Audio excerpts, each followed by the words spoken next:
Hello viewers, నమస్కారం అండి. YouTube ప్రేక్షకులకు ముందుగా నమస్కారం. నేను చెప్పబోయే టాపిక్ ఈసీ అంటే ఏమిటి. ఈసీ అంటే ఎన్కంబర్మెంట్ సర్టిఫికేట్. సింపుల్గా చెప్పాలంటే ఒక ఆస్తికి సంబంధించి రిజిస్ట్రేషన్ శాఖలో నమోదైన లావాదేవీలు, భారం, బాధ్యతలకు సంబంధించిన రికార్డును తెలుసుకోవడానికి ఉపయోగించే ముఖ్యమైన పత్రం ఈసీ.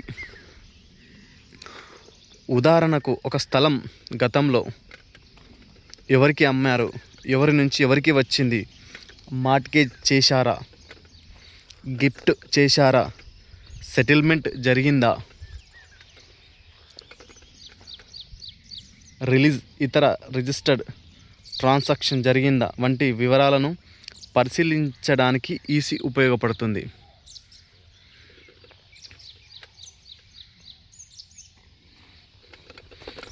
ఆంధ్రప్రదేశ్లో ఈసీ. ఆంధ్రప్రదేశ్ సేవలో ఈసీ సేవ రిజిస్ట్రేషన్ అండ్ స్టాంప్ డిపార్ట్మెంట్ పరిధిలో ఉంటుంది. ఏపీ ప్రభుత్వ సేవ సమాచారం ప్రకారం ఈసీను ఆన్లైన్లో కూడా సెర్చ్ చేయవచ్చు. రిజిస్టర్ అయిన ఆస్తులపై ఈసీ సెర్చ్ సేవ అందుబాటులో ఉంటుంది. ఏపీలో అధికారిక రిజిస్ట్రేషన్ స్టాంప్స్ అగ్రిస్ పోర్టల్ ద్వారా EC certificate copy, market value వంటి ప్రాపర్టీ రిలేటెడ్ సర్వీసెస్ అందుబాటులో ఉన్నాయి. ఏపీలో ఈసీ ఎందుకు తీసుకోవాలి? మీరు ఒక స్థలం కొనబోతున్నారని అనుకుందాం.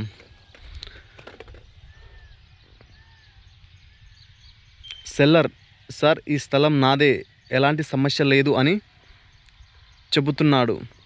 మీరు కేవలం అతని మాట నమ్మకుండా ఈసీ తీసుకొని రిజిస్టర్డ్ ట్రాన్సాక్షన్ హిస్టరీని పరిశీలించాలి.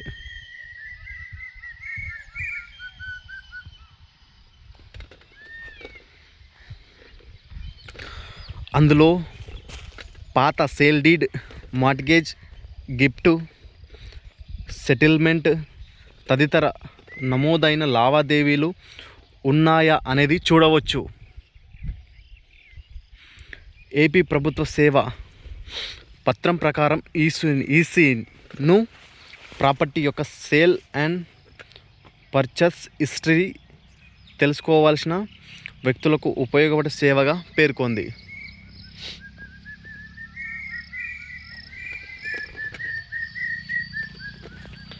తెలంగాణలో ఈసీ. తెలంగాణలో కూడా ఈసీ సేవను రిజిస్ట్రేషన్ అండ్ స్టాంప్ డిపార్ట్మెంట్ పరిధిలో ఉంటుంది. తెలంగాణ ప్రభుత్వం స్టేట్ సర్వీస్ పోర్టల్లోనే apply online for encumbrance certificate సేవ అని ఉంది.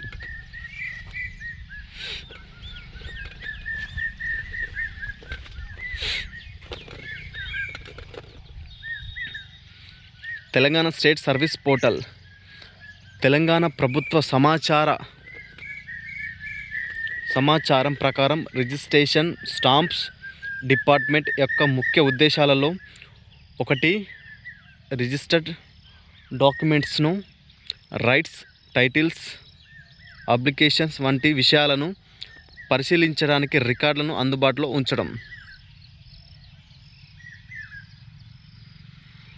తెలంగాణను భూభారతి వ్యవస్థలో కూడా ఎన్కంబర్మెంట్స్ ఈసీ సర్వీసును కనిపిస్తుంది.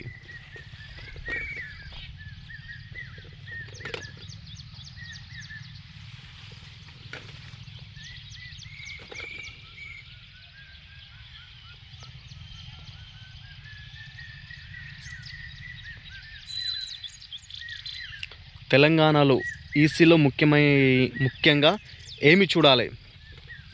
తెలంగాణ ప్రభుత్వం మీ సేవ ప్రకారం ఈసీ కోసం jurisdictional SRO from prepaid, top prepaid వంటి వివరాలు ఇవ్వాలి.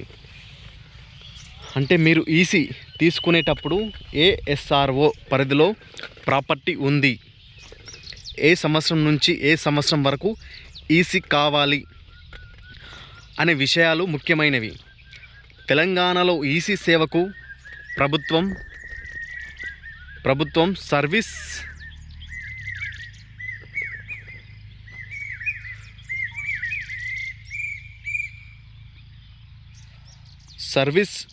గ్రాంటెడ్లో ఒక రోజు టైం లిమిట్ చూపబడుతుంది.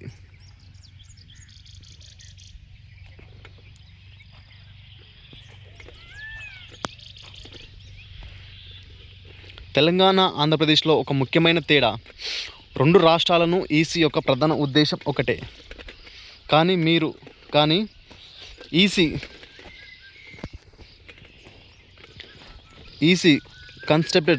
కన్సెప్ట్ రెండు రాష్ట్రాలలో దాదాపు ఒకటే. కానీ ఆన్లైన్ పోర్టల్లో application process, available records, fees, delivery process వంటి విషయాలు రాష్ట్రాన్ని బట్టి మారవచ్చు.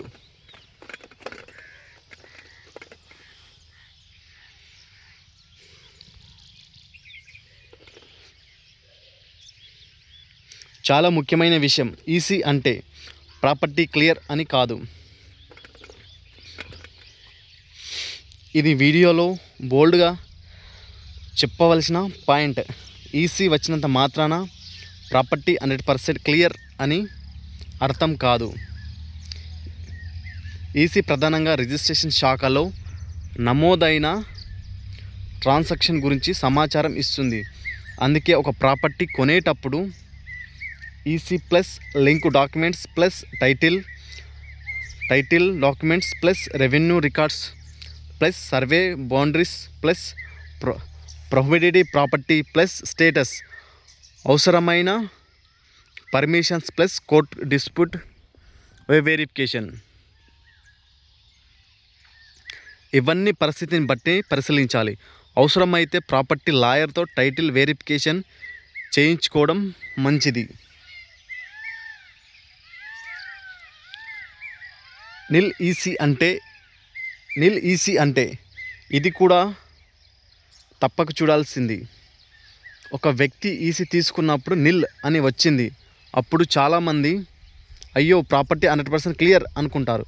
అది సరిహైన అర్థం కాదు. నిల్ ఈసీ అంటే మీరు సెర్చ్ చేసిన నిర్దిష్ట కాలంలో సంబంధిత ట్రాన్సాక్షన్ రికార్డ్స్లో ట్రాన్సాక్షన్ కనిపించలేదని దాని అర్థం చేసుకోవాలి. అది ఈ ప్రాపర్టీకి ఎలాంటి లీగల్ ప్రాబ్లం లేదు అనే యూనివర్సల్ సర్టిఫికేట్ కాదు.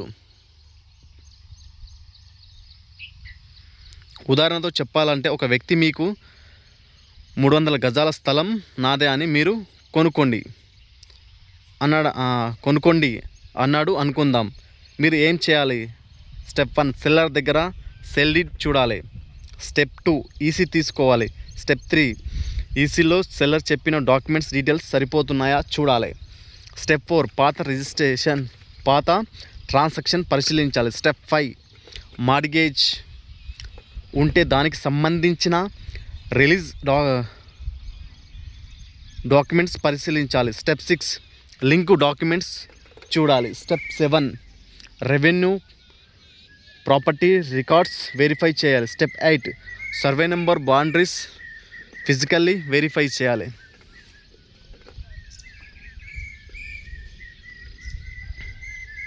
స్టెప్ 9 అవసరమైన ఇతర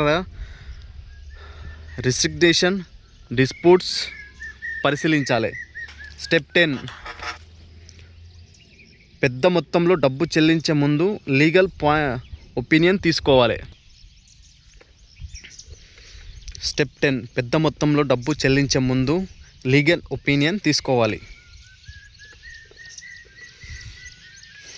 తెలంగాణ అయినా ఆంధ్రప్రదేశ్ అయినా భూమి కొనేటప్పుడు ఈసీ చాలా ముఖ్యమైన డాక్యుమెంట్. కానీ ఈసీ ఒకటే ప్రాపర్టీ టైటిల్కి పూర్తిగా కాదు. ఈసీతో పాటు link documents, title documents, revenue records, survey number details మరియు ఇతర సంబంధిత రికార్డ్స్ కూడా వెరిఫై చేసి తర్వాతే ప్రాపర్టీ కొనుగోలు నిర్ణయం తీసుకోవాలి.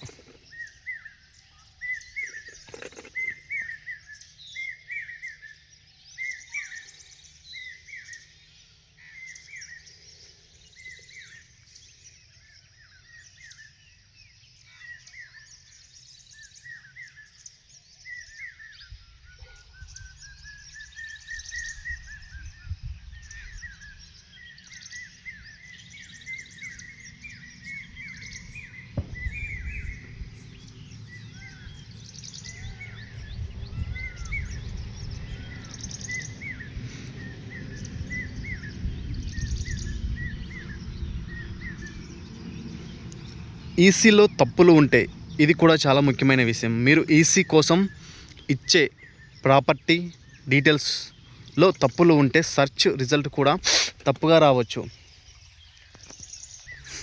ఉదాహరణకు సర్వే నెంబర్ తప్పుగా ఇచ్చారు, విలేజ్ పేరు తప్పుగా ఉంది, డాక్యుమెంట్ నెంబర్ తప్పుగా ఉంది, ఎస్ఆర్ఓ తప్పుగా సెలెక్ట్ చేశారు. ఇలాంటి పరిస్థితుల్లో సరైన ప్రాపర్టీ రికార్డు దొరకపోవచ్చు. అందుకే ఈసీ తీసుకునేటప్పుడు survey number, document number, registration year, village, SRO వంటి వివరాలను చాలా జాగ్రత్తగా వెరిఫై చేయాలి.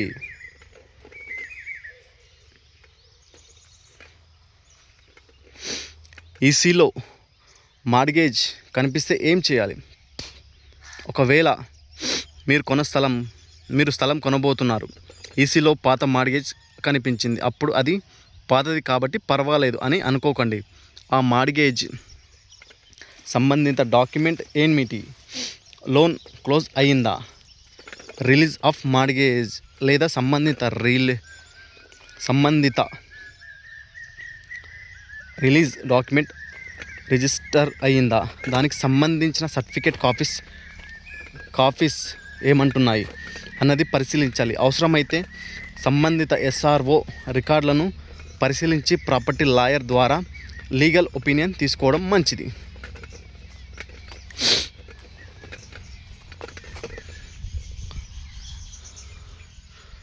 హలో వ్యూవర్స్, చివరిగా ఈ వీడియోని చూసిన ప్రతి ఒక్కరూ సబ్స్క్రైబ్ చేసుకోండి, అలాగే ఫాలో చేయండి, షేర్ చేయండి. మరిన్ని వీడియోస్ కోసం ప్రతిరోజు వీడియో పెడుతున్నాం, కానీ సబ్స్క్రైబ్ లేదు, ఫాలో లేదు, ఎలాంటి ఇంప్రూవ్ లేదు. మీకు మరిన్ని వీడియోలు కావాలి అనుకుంటే ఈ వీడియోను కంపల్సరీ సబ్స్క్రైబ్ చేయండి. ధన్యవాదాలు.